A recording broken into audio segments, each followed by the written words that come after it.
There's a moment in every story when the truth reveals itself. When the waitress speaks a language only royalty knows. When the humble worker produces documents worth billions. When the person everyone ignored turns out to be the only one who mattered. That's the moment we live for. Welcome to Billionaire Heart Stories, where hidden identities collide with harsh realities, where moral redemption isn't just possible, it's inevitable, and where poetic justice always finds its mark. We believe the most powerful person in the room is often the quietest. The wealthiest heart often wears the simplest clothes, and the greatest revenge, living with integrity while watching arrogance destroy itself. These stories remind us that your worth isn't your wallet, it's your character when tested, your kindness when costly, your dignity when dismissed. This is Billionaire Heart Stories, because everyone deserves to be seen. The silver lantern smelled like money, specifically, the kind that came from trusts established before the Civil War. Elira Voss breathed it in as she polished table 12 for the third time that evening. Aged mahogany oil, French lavender from the hand towels in the restrooms, and the faint metallic tang of real silver cutlery that cost more per fork than she made in a week. The restaurant's interior glowed amber under Waterford crystal chandeliers, each prism catching candlelight and scattering it across walls paneled in wood, so dark it looked like congealed time. Her hands ached. Not the sharp pain of injury, but the deep, bone-tired throb of someone who'd been on her feet for 11 hours straight. Morning shift at the Somerville Bakery, kneading sourdough until her shoulders screamed, afternoon cleaning brownstones in Brookline, scrubbing toilets for women who didn't know her name. Now this, navigating the minefield of Boston's elite, smile painted on, apron pressed, invisibility perfected. The phone in her apron pocket buzzed. Mass General Hospital. Again. Elira's thumb hovered over the screen before she silenced it. She already knew what they wanted. The $3,400 payment for her mother's next chemotherapy cycle. Due tomorrow. She had $1.200 in her checking account, and 3 maxed-out credit cards in her wallet that felt heavier than stone. Voss. Petra Hollis's voice cut through the dining room murmur like a scalpel. The manager materialized beside table 12, her blonde hair lacquered into submission, smile sharp enough to draw blood. VIP section tonight. Try not to embarrass us. Try not to be poor in front of rich people, Elira's brain translated. She nodded. Of course. And the VIP section meant foreign business clients, the kind who tipped in euros if you pronounced Châteauneuf du Pape correctly, and complained to corporate if the foie gras wasn't from the exact farm they'd visited in Lyon. Tonight's VIP was Khaled Arvadi, and the kitchen staff had been whispering about him since 7 p.m. Made a Michelin chef cry in Paris. Was sent back a $2,000 bottle of wine because the sommelier breathed on the cork. Don't look him in the eye. Khaled entered at 8:43 p.m., and the restaurant's temperature dropped 5 degrees. He was tall, 6'2", maybe 6'3", moving through the space like a man who expected doors to open before he reached them. Charcoal Tom Ford suit, perfectly tailored, the kind that whispered rather than shouted wealth. Dark hair, immaculately styled, but it was his eyes that made Elira's stomach tighten.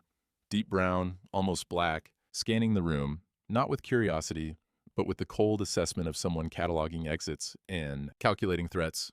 She approached with water and bread. He didn't acknowledge her. She was furniture, wallpaper, a servant who existed only when needed.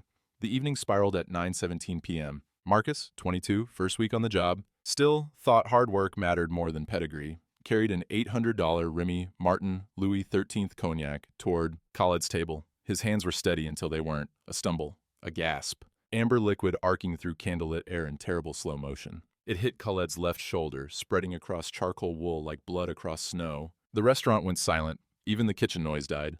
Khaled stood slowly, terrifyingly slowly. His voice was low, accent thick, each word enunciated with the precision of a man who'd learned English as a weapon. I could buy this building by tomorrow morning. Fire every single one of you before lunch. Petra rushed over, apologies spilling out like confession. Khaled ignored her, already moving toward the exit. And Elira, exhausted, broke, thinking about her mother's hollow cheeks and the medical bills that would never end. Remembered Serene's voice from a decade ago. The powerful forget they were once small, Habibti. Sometimes they need reminding. The words left her mouth before her brain could stop them, rising from some locked chamber of memory in the ancient tongue Saren had taught her during cold Boston. Winters. La takun kasi ala manyamal, yasayidi, al ghafla tudamru, al qalb. Khaled froze mid-step. The air changed, thickened. He turned slowly, staring at Elira like she'd materialized from another dimension. When he spoke, his voice shook. Who taught you those words? Khaled's hand closed around Elira's wrist. Not violently, but with the urgent grip of a drowning man finding driftwood. Come with me, now. He pulled her toward the back of the restaurant, past the kitchen where line cooks froze mid-chop, past the wine cellar with its temperature-controlled rows of bottles worth more than cars. Petra's voice chased them. Mr. Arvadi, if there's been a misunderstanding... But Khaled moved like she didn't exist, and Elira stumbled to keep pace in her worn flats, heart hammering against her ribs. The private dining room was all dark wood and leather, designed for corporate deals sealed over single malt scotch. Khaled shut the door, locked it, turned to face her, his hands were shaking. This man, who minutes ago had threatened to burn careers like kindling, now pressed his palms flat against the mahogany table as if gravity might fail him. His breathing was harsh, uneven. Up close, Elira could see the fine tremor in his jaw, the way his pupils had dilated until his eyes looked black. Say it again. His voice cracked on the last word. Elira's throat felt dry. She repeated the phrase, slower this time, tasting each ancient syllable. La takun kasi alaman yamal, yasayidu. Al-ghafla tudammiru al-qalb. Khaled flinched like she'd struck him. He turned away, ran both hands through his hair, the first crack in his immaculate armor. When he spoke, it was barely a whisper. That dialect died with my great-grandmother. She was the last speaker of Arashi Aramaic, the last. He spun back. Who taught you? The room smelled like old cigars and furniture polish. Outside the single window, Newberry Street glowed with boutique lights and the laughter of people whose biggest problem was choosing between restaurants. Elira felt the weight of two worlds colliding. Her name was Seren Al-Rami. The color drained from Khaled's face so fast Elira thought he might collapse. That's impossible. But his voice betrayed him, hope and terror braided together. Seren died 30 years ago. My father's business partner confirmed it. There was a... He stopped, swallowed hard. There was a death certificate. Then someone lied to you. Elira pulled out her phone with trembling hands, scrolled through photos, found the one she needed. This was taken 6 years ago, 2 weeks before she died. The image showed an elderly woman standing in front of Faneuil Hall's brick facade, pigeons scattered at her feet. She wore a dark blue headscarf, her face lined with years, but her eyes bright, knowing. One hand rested on a vendor's cart, the other hung at her side, fingers curled slightly. Khaled took the phone like it might disintegrate. He stared and stared. Then his thumb moved across the screen, zooming in on Seren's left hand, on her ring finger. A gold signet ring with an intricate crest. That's... His voice broke completely. That's the Arvadi seal. My father gave one to my mother before I was born. I have the matching one in a safety deposit box in Geneva. He looked up at Elira, and for the first time, she saw past the armor to the wound beneath. How did you know her? So Elira told him. Her parents died when she was 15. Black ice on Route 2, a truck that couldn't stop, the sound of metal tearing that still woke her some nights. She'd had no other family. Social Services was processing her case when Seren appeared at the hospital, a stranger who somehow knew her mother's maiden name, who spoke with an accent Elira couldn't place. She took me home, a tiny apartment in Chinatown, above a dumpling shop. She worked as a seamstress, fixed wedding dresses and suit jackets. Elira's throat tightened. She barely spoke English, but at night she'd teach me this other language. She said it was important, that someday someone would come, and I'd need these words. Khaled leaned against the table. What else did she tell you? That she was protecting something, a box. She made me promise, Elira's voice cracked. The night she died, heart attack in her sleep, the last thing she said was, keep the box safe. When the man comes asking in his grandmother's tongue, you'll know he's the one who needs the truth. Silence filled the room like smoke. Where is it? Khaled's urgency had returned, but different now. Not threatening, desperate. The box. Where? Seren's warning echoed in Elira's memory. Trust no one until you're certain. But she looked at this man, at the raw grief etched in the corners of his eyes, the way his expensive suit couldn't hide the fact that he was as lost as she'd been at 15, and made a choice. My apartment, East Boston. They left through the kitchen exit. Petra materialized like a fury. Voss, you walk out now, you're... Fired, I know. Elira didn't look back. The night air hit cold and sharp, carrying the smell of exhaust and roasted nuts from a street vendor packing up for the evening. Khaled led her to a black Mercedes S-Class parked illegally in front of a hydrant, diplomatic plates gleaming under streetlights. He opened the passenger door, a gesture so automatic it seemed unconscious. The interior smelled like leather and cedar. As they pulled onto Newberry Street, merging into the flow of headlights heading toward the harbor, Khaled began to talk. 15 years ago, his father Rashid died. Not died, was killed. Helicopter crash over Boston Harbor, mechanical failure, investigation closed within weeks. Khaled had been 19, a sophomore at MIT studying engineering. His father's business partner, Magnus Falkren took control. Temporarily, he'd said, until you're ready. I signed papers I didn't read. I was drowning in grief, and Magnus kept saying my father would want the company protected. Khaled's hands tightened on the steering wheel. By the time I realized what I'd signed away, it was too late. The lawyers Magnus hired made sure of that. They drove through Boston Common, past the swan boats locked up for the night, past homeless encampments tucked under trees that cost the city thousands to maintain. 2 Bostons, layered like oil and water. I've been in exile ever since, moving between cities, using different names. Half the board thinks I'm dead. The other half thinks I had a breakdown, that I'm unstable. He glanced at Elira. If Saren was alive all these years, if she left proof, the sentence hung unfinished as they crossed into East Boston via the Sumner Tunnel. The neighborhood changed. Triple-deckers instead of brownstones, bodegas instead of boutiques, laundry hanging on fire escapes like flags of surrender. They pulled up to 487 Maverick Street at 10:18 p.m. Elira's stomach dropped. The building sat in shadow, streetlight above it conveniently dead. But that wasn't what stopped her breath. It was the third-floor window, her window, gaping open like a scream. Shattered glass glittered on the sidewalk below, catching the headlights like scattered diamonds. Khaled cut the engine. In the sudden silence, they heard it. Someone moving inside her apartment, footsteps heavy and deliberate. "Stay in the car," Khaled said. But Elira was already reaching for the door handle, ice flooding her veins. Someone had been waiting. Someone knew exactly where to look.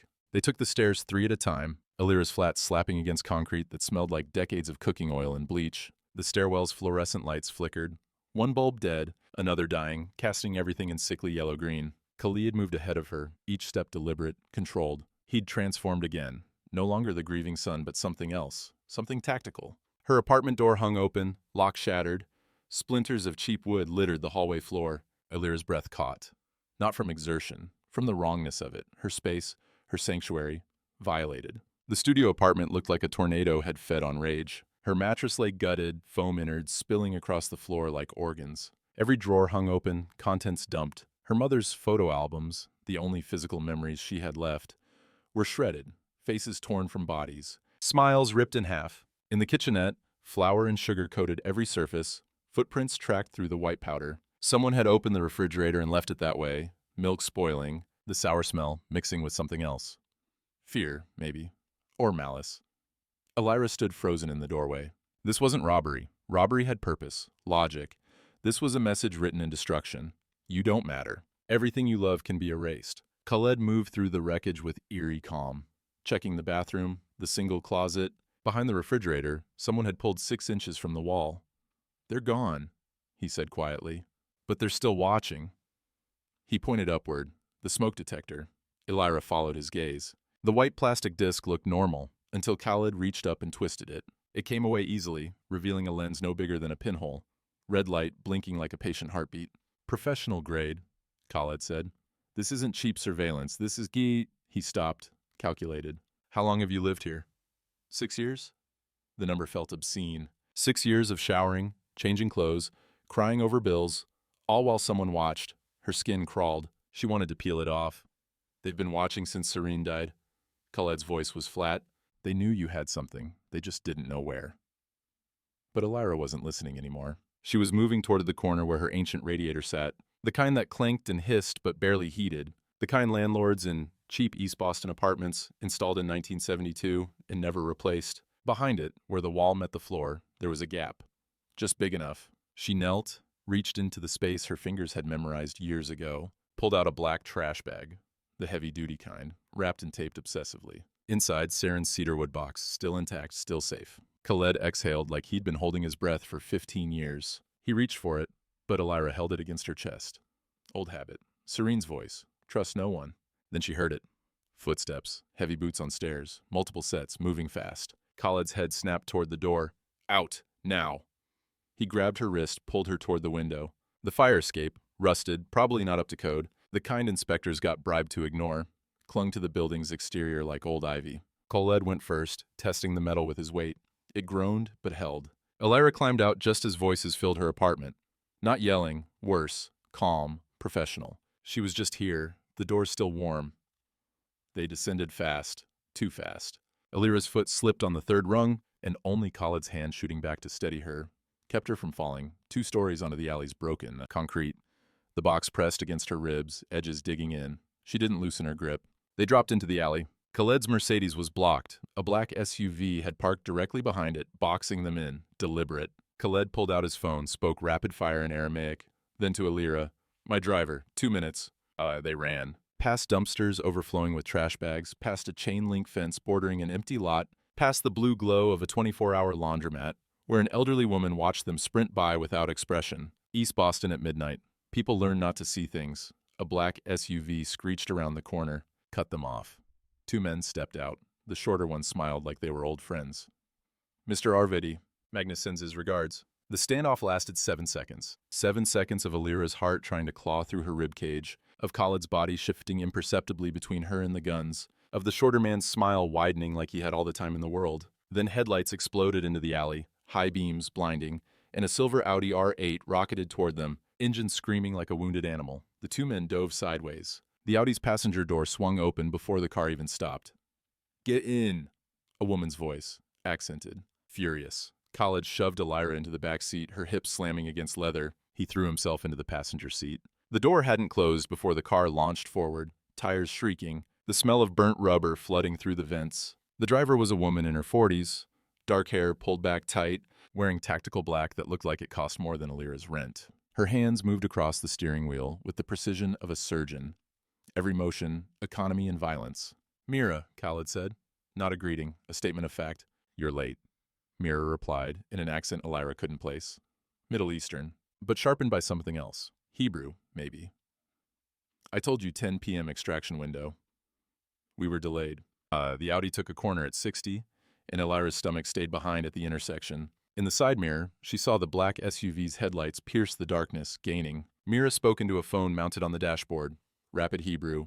Her tone clipped. Then she accelerated onto the Sumner Tunnel entrance ramp. Inside the tunnel, the world became noise and orange lights strobing past. Mira killed the headlights, just killed them like night vision was optional, and swerved across 3 lanes. Cars honked, someone screamed. The Audi took the emergency exit lane, a move that was physically impossible, but Mira did it anyway, clipping the concrete barrier so close Elira heard paint scraping off. The SUV overshot, trapped in tunnel traffic that had no mercy for illegal U-turns. They emerged in downtown Boston. Mira flicked the lights back on, merged into normal traffic like they were out for Sunday brunch. Her breathing hadn't changed.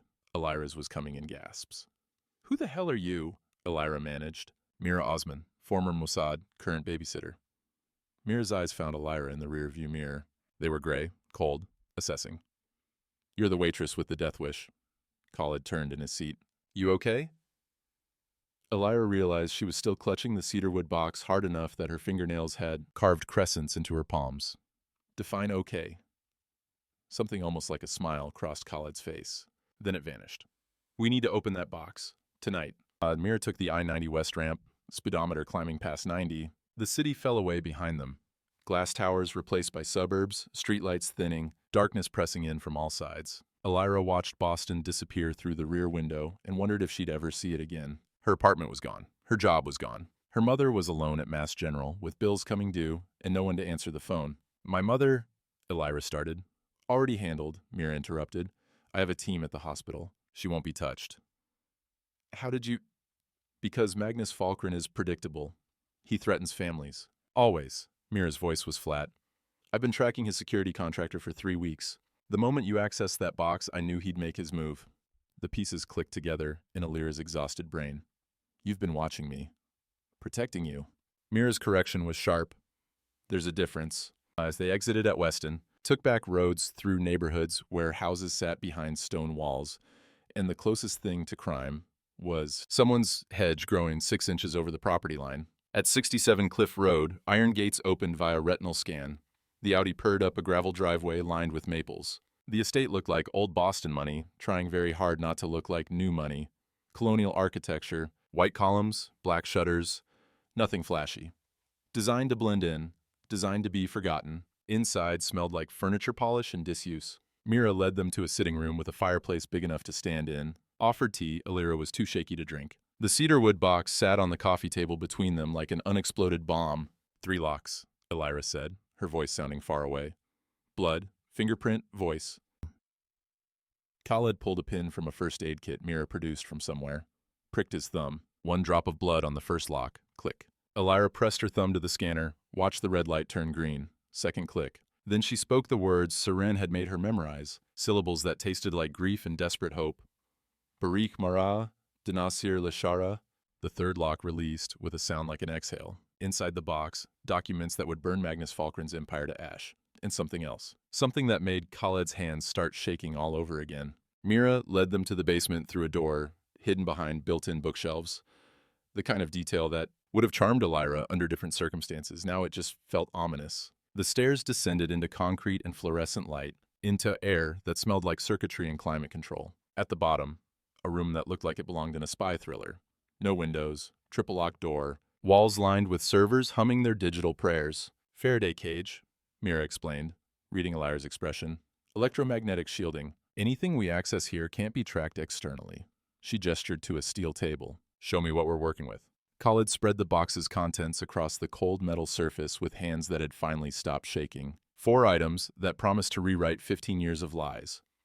A marriage certificate, yellowed at the edges, dated April 12, 1985. Seren al-Rami wed to Khaled Arvadi, witnessed by Dr. Helena Vance and Father Thomas Brennan. The clerk's stamp from Cambridge City Hall looked authentic, official, impossibly real. Elira watched Khaled stare at his father's signature. He never told you? He never told me anything. Khaled's voice was hollow. After my mother died in childbirth, he raised me alone, or I thought he did. He looked up. Why would he hide a marriage? Because powerful men keep secrets, Elira thought. Because love doesn't always announce itself. Because sometimes protection looks like distance. The second document answered questions and raised 100 more. A birth certificate from Beth Israel Hospital, dated March 15, 1992, Rian Solberg. Mother, Seren al-Rami. Father, Khaled Arvadi. Khaled went pale. Not the slow drain of color, but instant, total. I have a brother. The words came out broken. I have a brother, and I didn't... He couldn't finish. Elira's chest ached. She knew this feeling. The moment you discover your family was bigger than you thought, and that knowledge arrives 15 years too late, wrapped in documents that smell like old paper and lost time. The third item was the Arvadi signet ring, gold-heavy with history. Mira examined it under magnification, found microscopic engraving on the inner band. GPS coordinates, she said, reading them off. 43.2081 north, 71.5376 west. Her fingers flew across a laptop. Concord, New Hampshire, commercial district. Probably a bank vault. The fourth item was why they were all here. A USB drive, small and black, and containing either salvation or damnation. Mira inserted it into an air-gapped computer. No internet connection, no way to leak data. The video player loaded, filled the screen. Khaled Arvadi looked tired. Not physically, though his eyes carried shadows, but tired in the soul. He sat in what appeared to be a hotel room, generic art on the walls, curtains drawn. The timestamp read October 28, 2009, 3 days before his death. He spoke directly to the camera, and Khaled leaned forward like he could fall into the screen, disappear into this moment with his father. If you're watching this, I'm dead. Magnus has succeeded. Khaled flinched. Elira wanted to reach for him, didn't know if she had the right. Rashid continued, voice steady despite the tremor in his hands. 3 days ago, I discovered Magnus embezzling $340 million through Cayman Island shell companies.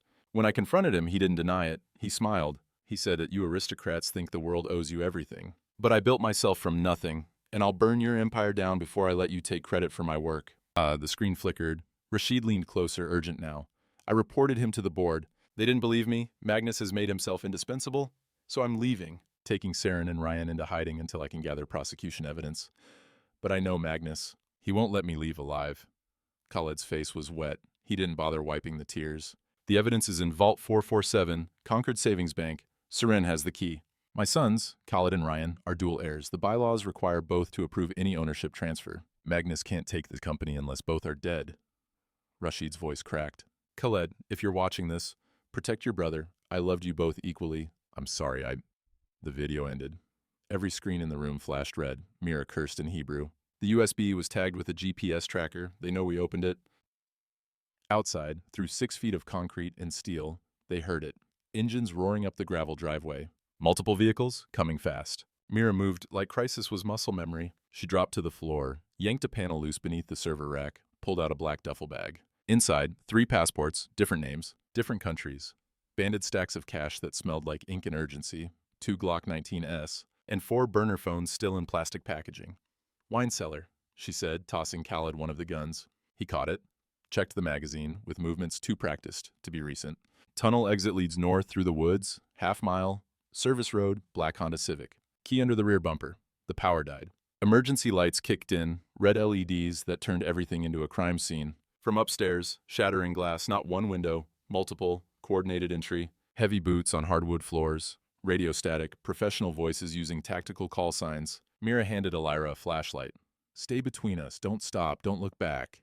They moved through darkness that smelled like concrete and fear. The wine cellar was all stone and shadow, bottles racked floor to ceiling, labels from vineyards Elira would never see.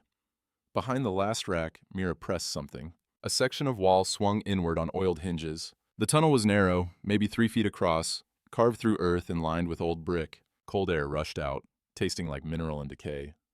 Mira went first, flashlight cutting the darkness. Elira followed, Khaled behind her. His hand rested on her back, steady pressure. Guidance. Protection. Behind them, shouting, flashlight beams sweeping the wine cellar. They're in the basement.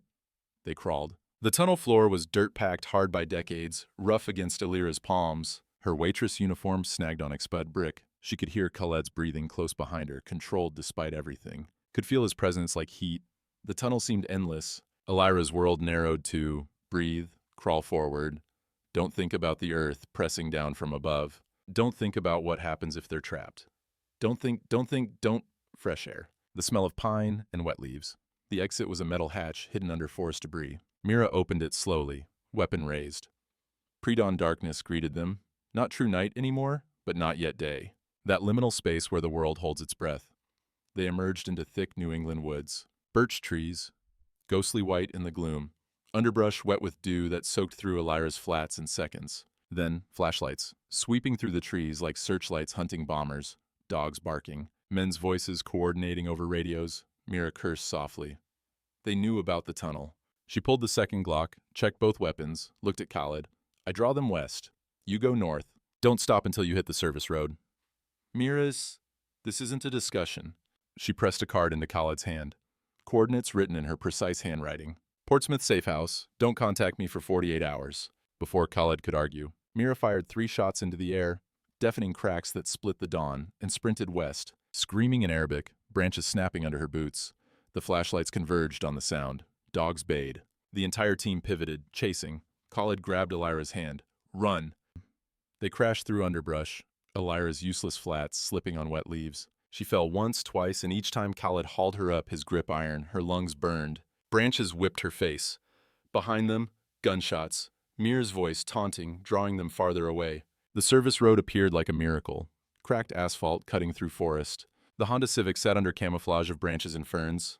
Khaled found the key, started the engine. As they pulled away, Elira looked back through the rear window. The Weston estate was surrounded. Black SU versus men in tactical gear, searchlights cutting the morning.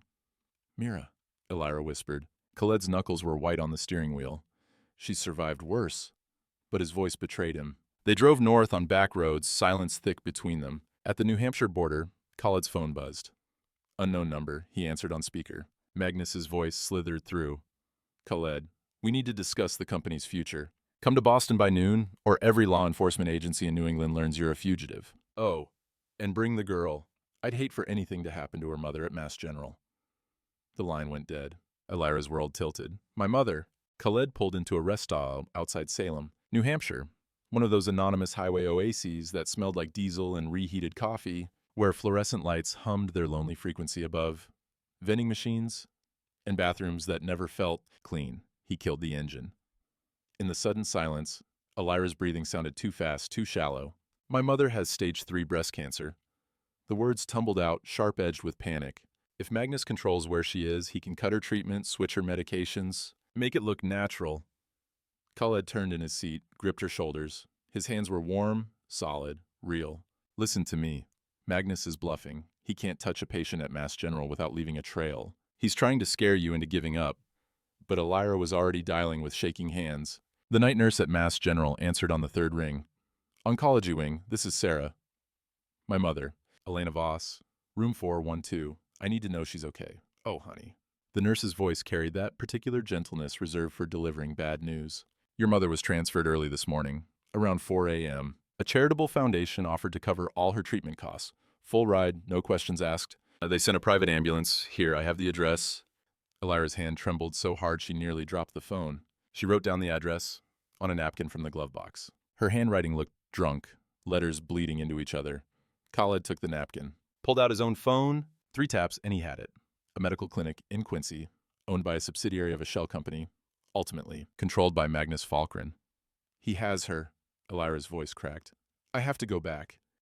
And Khaled understood, with the terrible clarity of someone who'd lost everything once before, that Magnus had won. If they returned to Boston, they'd both die, and the evidence would disappear. If they ran, Elira's mother would die slowly, deliberately, while Magnus smiled. There was only one move left on the board. I'll trade myself for your mother's safety. Elira stared at him. What? The words came easier than he expected, smooth as a blade sliding between ribs. Magnus wants me dead, but he needs it to look natural. Suicide, accident, something that won't trigger investigations. He'll negotiate. I turn myself in. He releases your mother back to Mass General, and you take the evidence to the authorities. No. Elira's voice turned fierce. Absolutely not. There has to be another way. There isn't. Khaled felt calm settle over him like snow. 15 years of running, and he was tired. So tired. Elira, I've been hiding since I was 19, but you still have people to protect. Take the evidence to Concord, find my brother, finish what my father started. I won't let you die for me. Something broke loose in Khaled's chest. When was the last time someone had cared whether he lived or died? When was the last time he'd mattered to another human being beyond what his name could buy or destroy? He reached out, brushed a strand of hair from her face. The gesture felt simultaneously too intimate and not intimate enough. You already saved me. That night at the restaurant, when you spoke in my great-grandmother's tongue, you reminded me I was more than Magnus's victim. They drove to Portsmouth in silence that felt like prayer. The safe house was a weathered cottage overlooking the harbor, paint peeling, shutters crooked. Inside smelled like salt air and abandonment. Khaled wrote everything down. Rian's possible locations, vault protocols, contacts who might help. He gave Elira $10,000 in cash, a burner phone, and a name. Elira Voss. She witnessed my father's wedding. If she's alive, she might know where Rian is. At 11:15 a.m., he called Magnus. The negotiation was brief, cold, transactional. Magnus agreed.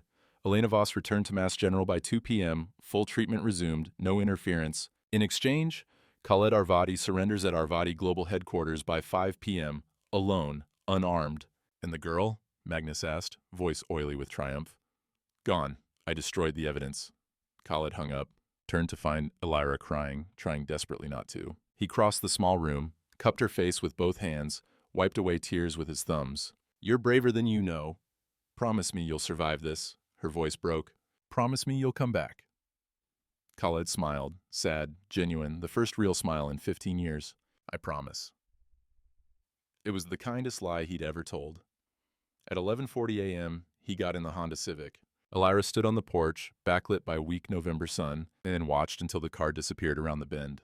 Then she collapsed against the doorframe, sobbing. At 2:10 p.m., Elira's phone buzzed. Mass General. Her mother was back in room 412 stable. Nurse confirming treatment resumed. Magnus had kept his word. The only good news in a day built from nightmare. That meant Khaled was driving toward his execution right now. And Elira was supposed to sit here, safe, grateful. Instead, she became someone she didn't recognize. She used Khaled's contacts to find Dr. Elira Voss, 78 now, living in a nursing home in Nashua where the air smelled like disinfectant and resignation. The old woman's mind was sharp despite her body's betrayal. She remembered everything. Serene's terrified face the night Rashid died. The baby boy wrapped in a blue blanket. The whispered plea for help. I placed him in foster care under the name Ryan Sanders, Doctor, Vance said, her papery hands gripping Elira's. Serene thought changing his name would keep him safe. Last I heard, he aged out of the system at 18, was working somewhere in the mountains. With Dr. Vance's help, and a social worker who owed Helena a favor from 40 years back, Elira accessed sealed foster records. Ryan Sanders, age 21, last known address Lincoln, New Hampshire. Currently employed at the Mountain View Cafe. Elira drove north on I-93 through landscapes that shifted from urban sprawl to something ancient and indifferent. The White Mountains rose around her like sentinels.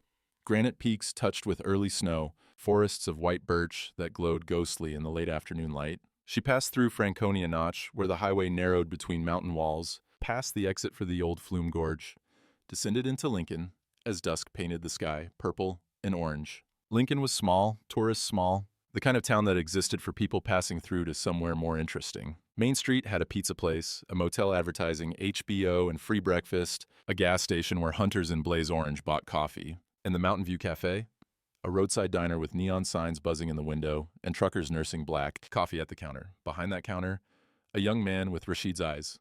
Elira's breath stopped. He had the same dark curls, same sharp cheekbones, same way of tilting his head when listening to a customer's order. His name tag read Ryan. He smiled at an elderly woman complaining about her eggs. Patient, kind, genuine. He had no idea his real name was worth billions. She ordered coffee, watched him work. He joked with the cook in Spanish, refilled a trucker's cup without being asked, moved through the small space with the easy confidence of someone who'd found his place in the world. His shift ended at 10 p.m. Elira followed him outside, heart hammering. Ryan Solberg? He turned, confused. I'm Ryan Sanders. You got the wrong. She held out the birth certificate. He read it under the parking lot's yellow lights, hands starting to shake. This is insane. I'm a line cook. I don't even own a car. You're a billionaire, your father was murdered, your brother was just captured, and you're the only one who can save him. She told him everything. Showed him Rashid's video on the burner phone. Watch this stranger, this brother Khaled never knew existed.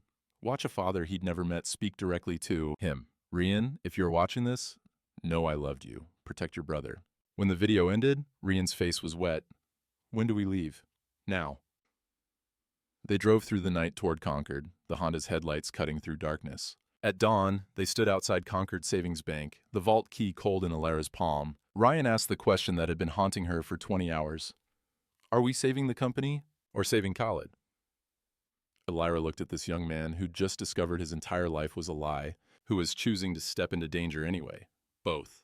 The vault room at Concord Savings Bank existed outside time, climate-controlled to exactly 68 degrees Fahrenheit, humidity locked at 45%. The space hummed with the quiet authority of money protecting itself. Fluorescent lights cast everything in sterile white.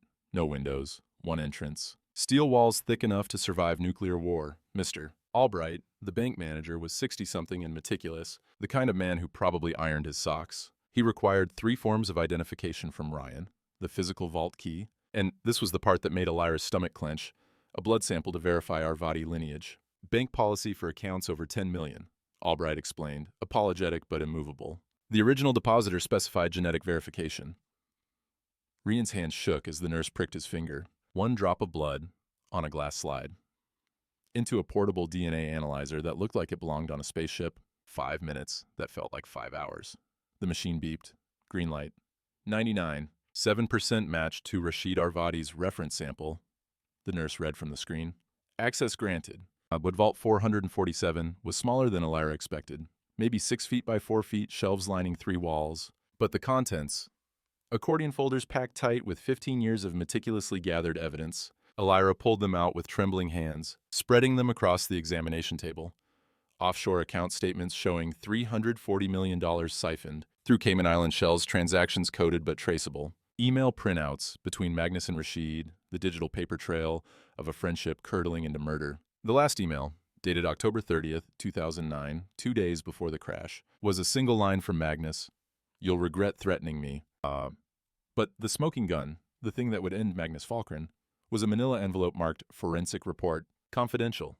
Inside, a helicopter mechanics analysis dated November 3rd, 2009.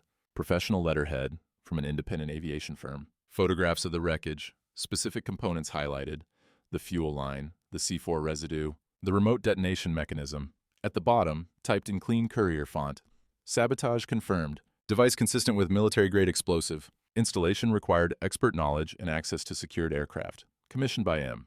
Falkren, payment verified through anonymous wire transfer $250,000. The mechanic's signature, Robert Chen. Below that, stamped in red, deceased, November 18th, 2009. Cause of death, suicide. Ryan stared at his father's handwriting in the margins of documents, notes about quarterly earnings and strategic investments. He knew Magnus would kill him, Rian whispered. He knew, and he still tried to save us. Elira photographed everything with the burner phone. Every page, every signature, every damning number. Her hands had stopped shaking. Something had crystallized inside her during the 72 hours since Khaled drove away. Rage, cold, focused, unforgiving. They left Concord at 10:30 a.m., drove south through New Hampshire's autumn forest toward Boston. Rian was quiet, processing. Elira's mind ran calculations. Timing, strategy, how to walk into a building owned by a murderer and walk out alive. What if they kill us the moment we step inside? Ryan finally asked. They won't. Elira surprised herself with the certainty in her voice. Magnus is arrogant. He'll want to hear what we have. He'll want to explain why he's smarter than us. That's when we destroy him. They hit Boston traffic at 1:30 p.m., crawled through the Big Dig tunnels, emerged in the financial district where glass towers reflected clouds and ambition. One financial center rose 46 stories, all steel and tinted windows that turned the building into a mirror. Elira looked like hell and knew it. 72 hours, without real sleep, wearing the same clothes she'd fled East Boston in, hair tangled from running through woods. Ryan wore his diner uniform. Black pants, white shirt with a coffee stain near the collar. They looked like what they were. Desperate people with nothing left to lose. Security tried to stop them in the marble lobby. "We're here for the board meeting," Elira said. "We're shareholders." The guard laughed. Then Rian held up the Arvadi signet ring. The family crest caught the lobby's recessed lighting. Gold in history and undeniable legitimacy. The guard's face changed. He made a call. 3 minutes later, a senior executive in a suit, worth more than Elira's yearly income, escorted them to a private elevator. They rode in silence to the 45th floor. The boardroom was all glass and power. 18 people around a table made from single piece of mahogany that probably cost 6 figures. Magnus sat at the head, silver hair immaculate, navy suit tailored to perfection. He radiated control. And beside him, wrists cuffed under the table where most people wouldn't notice, Khaled, alive, bruised. One eye swollen, nearly shut, lips split but alive. When he saw Elira, his expression broke, relief and disbelief and something that looked dangerously close to joy. Magnus stood slowly, smile predatory. "Miss Voss, how unexpected. And you brought—" He glanced at Rian dismissively. "A line cook?" Elira's voice was steady, clear, carrying to every corner of the room. "This is Rian Solberg, Rashid Arvadi's son, the co-heir to this company, and we have evidence you murdered Rashid to steal his empire." The boardroom erupted. Magnus's smile never wavered. "Evidence? Please, enlighten us." Elira connected her phone to the boardroom's display system.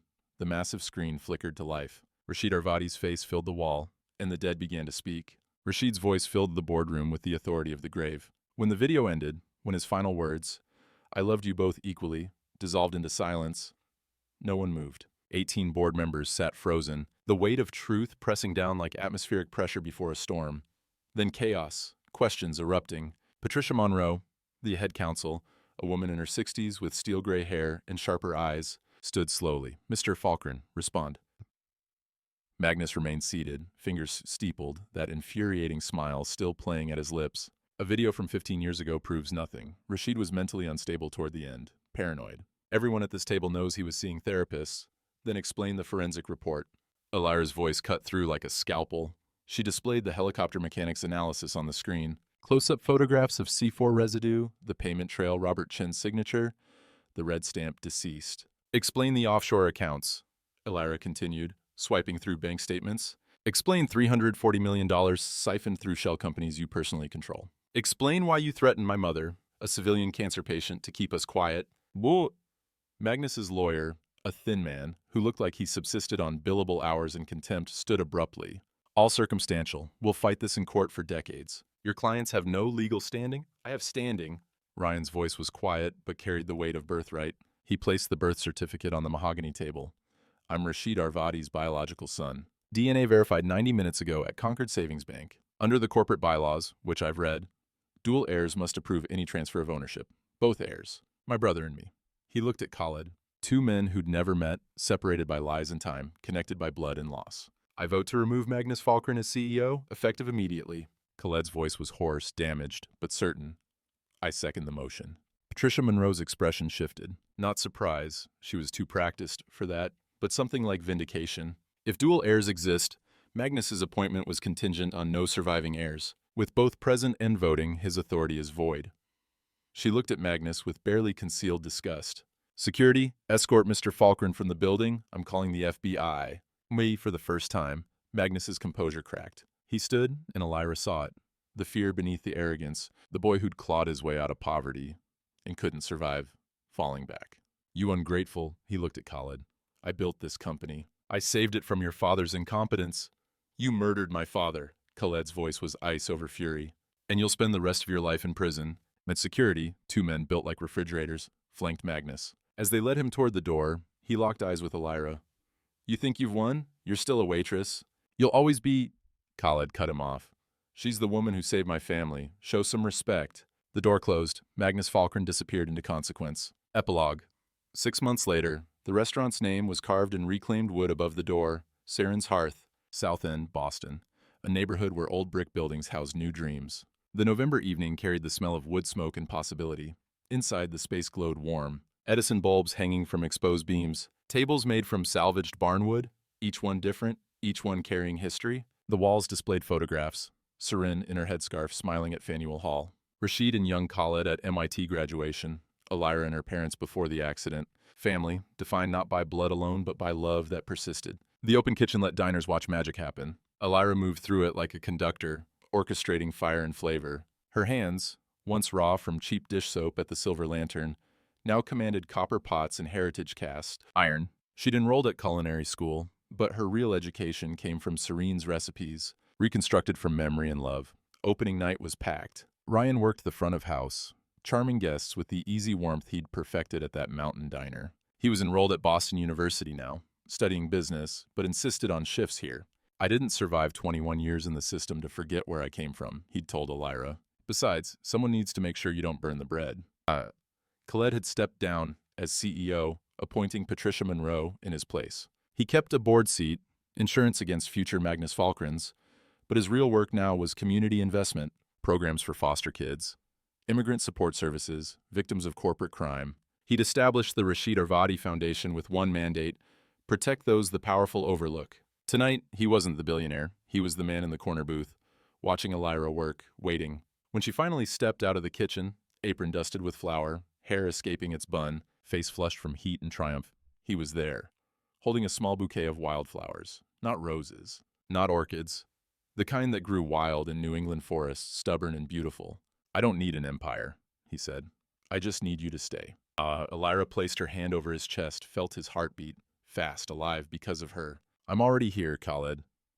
Around them, the restaurant hummed with life. Strangers becoming friends over shared meals, laughter rising like incense. The clink of glasses, the murmur of conversation, the fundamental human need to gather and eat and belong. Khaled and Elira kissed softly, not desperate, not hurried. The kiss of people who'd survived the storm and chosen each other on the other side. Somewhere, Seren was smiling. Somewhere, Rashid was at peace. And here in a restaurant named for love that outlasted death, two people who'd started as strangers found home. They say money can't buy happiness, but perhaps that's not quite right. Perhaps what money can't buy is meaning. A billionaire heart, one that learns to serve instead of rule, to protect instead of possess, to love instead of conquer. That heart discovers what no fortune can purchase. Purpose that survives beyond the balance sheet. Elira and Khaled didn't find each other because of wealth. They found each other because, in a world obsessed with power, they chose something infinitely rarer. They chose truth when lies were easier. They chose loyalty when betrayal was safer. They chose to see dignity in a waitress and humanity in an exile. The greatest treasures aren't inherited. They're built by people who refuse to let circumstances define their character. By foster kids who become heirs to empires they didn't seek. By servers who speak ancient languages and remember the names of strangers. By billionaires who finally understand that the only empire worth building is one where everyone has a seat at the table. Real worth isn't measured in dollars. It's measured in the promises you keep, the strangers you protect, and the love you refuse to let die, even when the world insists it's not profitable, not practical, not possible. So, tonight, wherever you are, remember, you don't need $1 billion to have a billionaire heart. You just need to choose, again and again, to be kind when cruelty is easier, to be brave when fear is safer, to believe that one person's dignity, including your own, is worth more than any empire. This is Billionaire Heart Stories. In your story, it's still being written. Disclaimer: this is a work of fiction created for entertainment purposes only. All characters, companies, events, and locations are entirely fictional or used fictitiously. Any resemblance to real persons, living or deceased, actual businesses, or real events is purely coincidental. This story does not represent financial, legal, or relationship advice. The Billionaire Heart Stories channel creates inspirational narratives exploring themes of dignity, justice, and moral redemption, not documentaries or factual accounts.